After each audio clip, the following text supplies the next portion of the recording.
The scene is dramatic enough and compelling enough that it's reported in all four Gospels, though Matthew, Mark, and Luke place it at the end of Jesus' public ministry during the final week of his life, while John records it near the beginning of Jesus' ministry. Whatever the timing, however, the events were these. Jesus entered the temple in Jerusalem at the season of the Passover celebration when it was packed with priests and pilgrims alike. And he overturned the tables of the money changers, scattering their coins.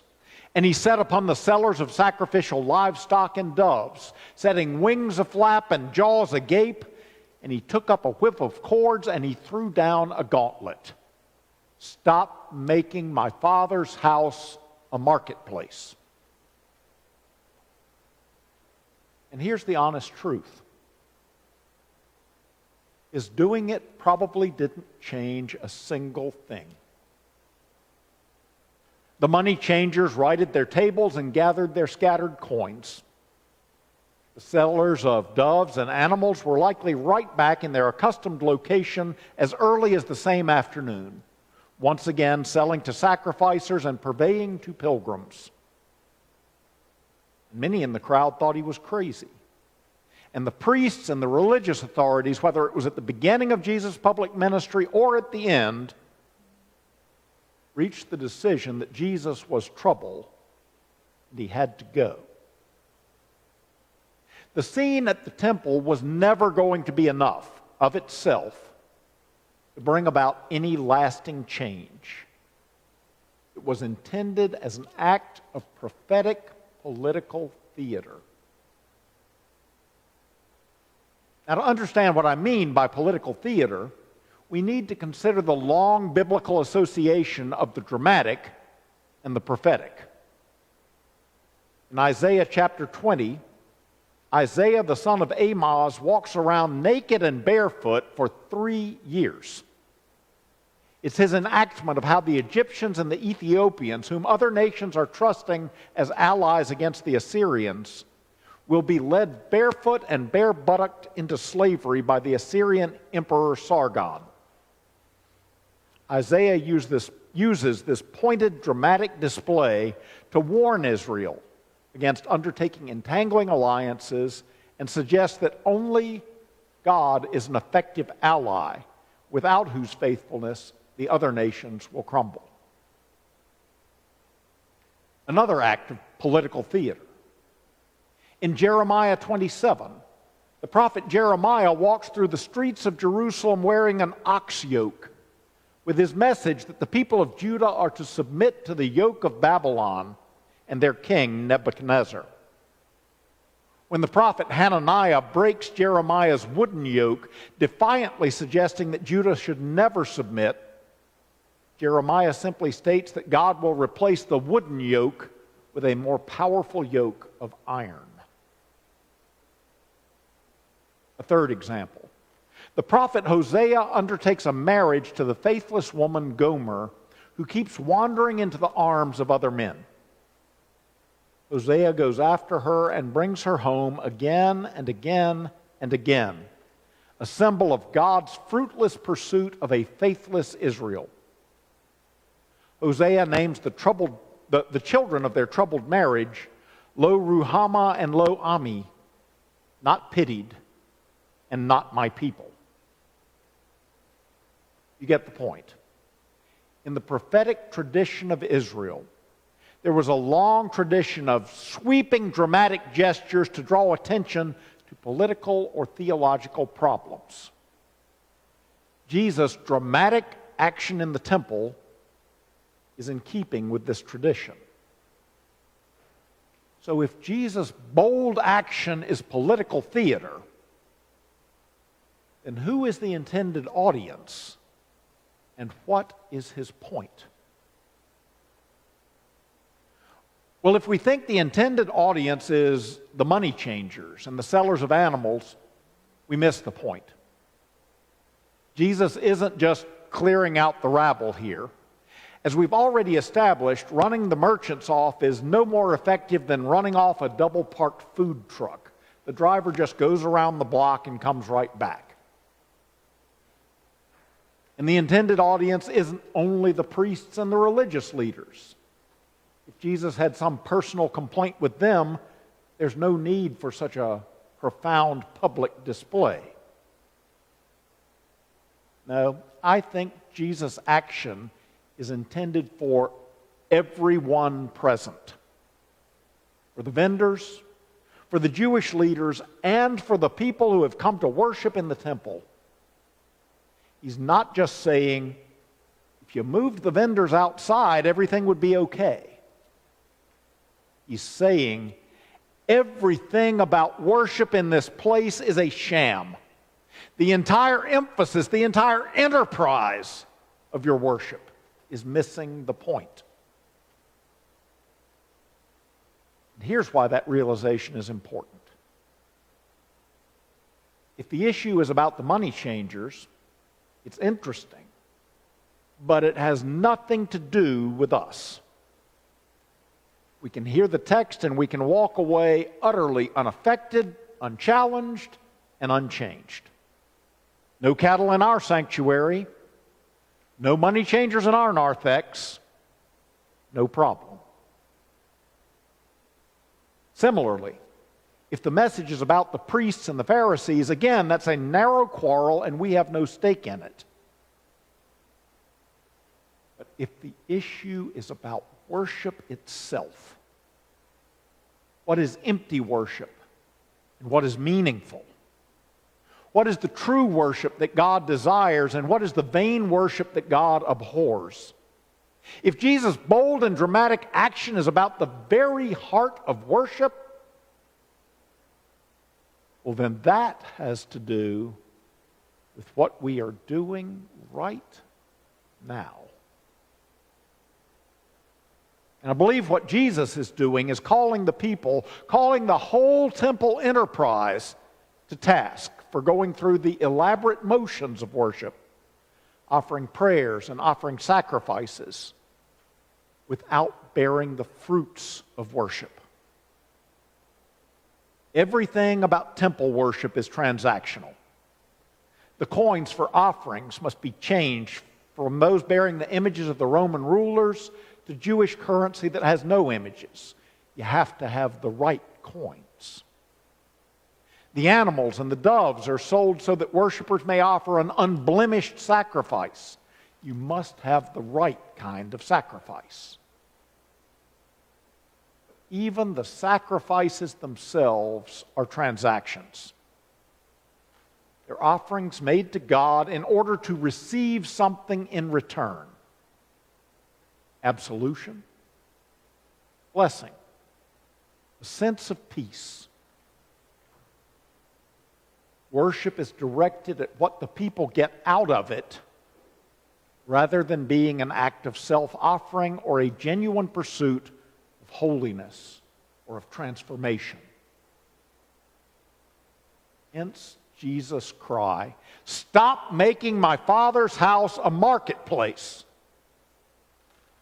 instead of a place where lives are genuinely formed and transformed. Now, the issue of worship that bears no fruit is by no means a new prophetic theme. We can look to some of our other texts to see as much.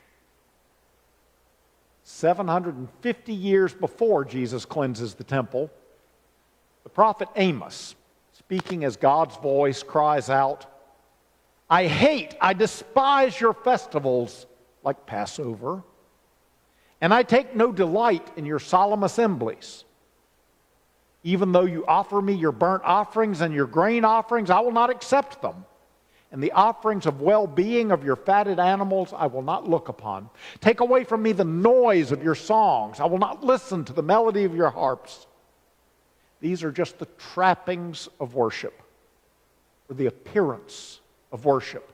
But here is the content and the purpose of worship that is true and genuine.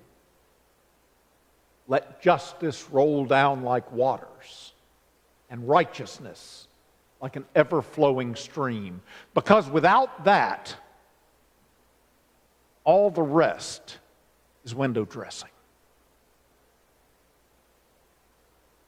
What Amos is proclaiming in the northern kingdom just before its fall, the prophet Micah proclaims nearly contemporaneously in the southern kingdom just after the northern kingdom's fall.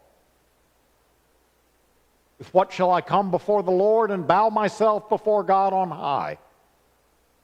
Burnt offerings, thousands of rams, 10,000s of rivers of oil. Shall I offer even my firstborn? What great and grandiose demonstration will be sufficient?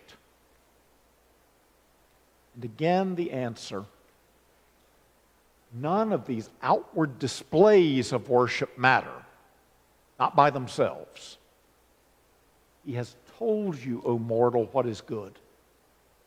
And what does the Lord require of you but to do justice, and to love kindness, and to walk humbly with your God? I don't desire the appearance of your worship or the grandiosity of your actions. I desire that you and the world be changed by your worship. Over 100 years later, just on the cusp of the southern kingdom's fall to the Babylonians, the prophet Jeremiah says this: do not trust in these deceptive words. The temple of the Lord, this is the temple of the Lord, the temple of the Lord. Liturgy that isn't transformational is just empty words. The point of worship? Well, here it is again.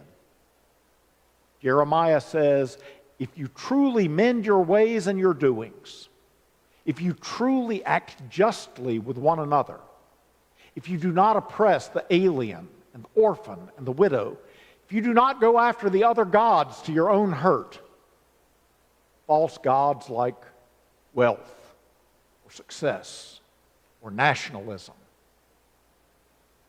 then I will dwell with you in this place. So let's sum up here. Let's go to the Epistle of James. Do you have a word for us, James? A teaching, an instruction. James writes, if any think they are religious and do not bridle their tongues but deceive their hearts, their religion is worthless. An empty display, a noisy gong, a clanging cymbal, a striving after wind. Preach it, James. Religion that is pure and undefiled before God the Father is this: care for orphans and widows in their distress, which is justice, and to keep oneself unstained by the world, which is righteousness. So back to the temple. Back to Jesus. The cleansing of the temple isn't about the merchants and the money changers. It's about bad religion. It's about the trappings of worship without the results of worship. It's about false piety without genuine transformation. It's about empty sacrifices that cost little and change nothing. If that's what religion is, then the temple is nothing but a marketplace. And here's what Jesus knows even as he is doing this.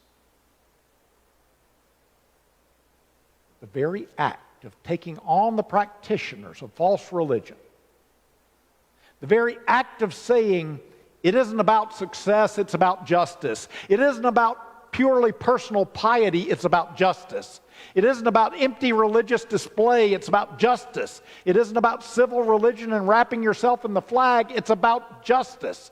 The very act of turning the tables in the temple is enough to turn your face toward the cross. That's why, even though this scene takes place at the beginning of John's Gospel, the end is already in view. For Matthew, for Mark, and for Luke, the temple cleansing is the culminating chapter of the conflict. For John, it's the prologue. Jesus' conflict with the religious authorities escalates from this point on. The cross is coming. Jesus foreshadows his own death when he says, "Destroy this temple, and in 3 days I will raise it up." And remember, in John's gospel, there are always two levels to everything: a literal level and a figurative level. The Jewish leaders take him literally. This temple has been under construction for 46 years, and you will raise it up in 3 days? Jesus is talking about resurrection. They're talking about immovable objects like the temple. He's talking about unstoppable forces like resurrection, like transformation, like renewal, like justice that rolls down like waters, like righteousness that is an ever-flowing stream. He's talking about the sort of sacrifice that costs something but is enough to change the world.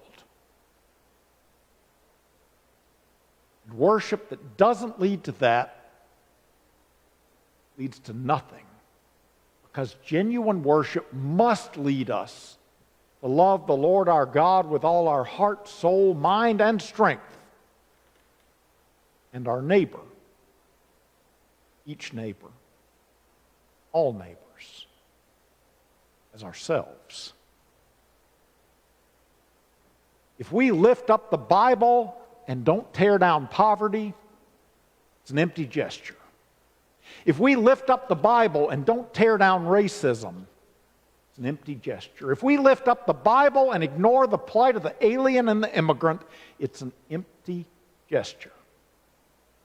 We lift up the Bible and turn a blind eye. It's bad religion.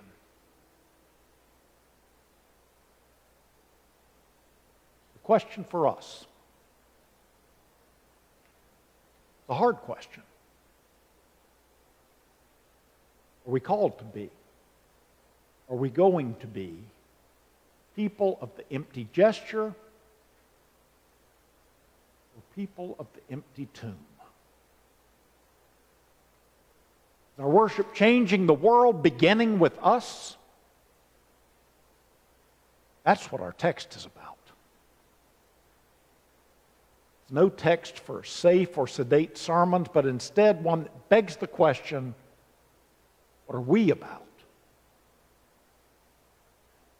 What are we doing here? Amen.